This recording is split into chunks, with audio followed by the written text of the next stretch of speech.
Morning, Jim Ryan. Morning, McGraw. And the population of this place is shrinking by the hour, you have to assume.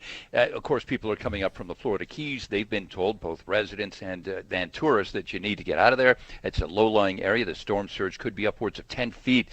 And so the governor has put an evacuation order there for the Keys, and people generally are going along with that. You get stuck out there, you're literally stuck for a long time, McGraw. Here in South Florida, Broward County also has issued an evacuation order for low-lying areas, and people are expected to heed that warning today as well. When is the projected landfall for the hurricane?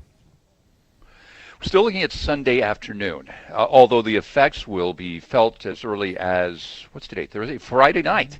We'll start seeing some of the effects here in Miami, some of the wind coming across and the rain starting to pour as the outer bands whip across the area. So, yeah, the effects will be felt starting tomorrow night. They'll intensify throughout the day on Saturday and then Sunday morning, and expect landfall around the Florida Keys on Sunday afternoon. Of course, that could all change, McGraw. This thing could take a wild turn. Yeah.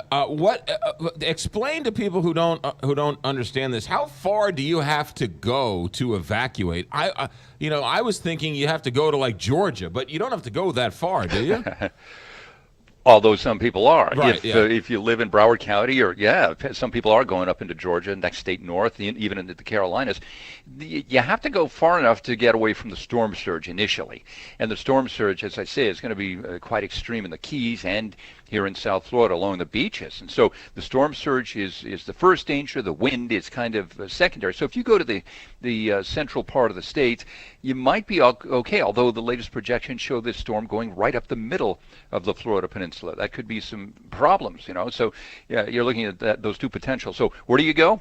You go into the panhandle of Florida, maybe over into Alabama or into Georgia or parts north, wherever you feel safe, I guess, higher ground. They are invoking Hurricane Andrew from the early 1990s, and that seems to get people's attention when you mention it here, there in Florida.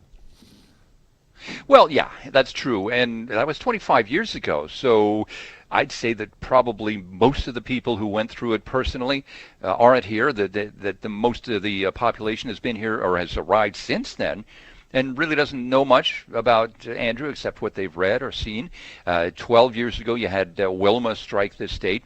But I think the thing that's energizing people and getting them to heed the evacuation orders, McGraw, is what happened a week and a half ago across the Gulf of Mexico when Harvey slammed into the Texas coast, destroying some communities there with its wind and then soaking Houston with day after day of rain, tropical storm rain and flooding. So, and that's still unfolding over there in the Houston area. So I think that's really the thing that people are looking at. Maybe not so much what happened 12 years ago or 25 years ago.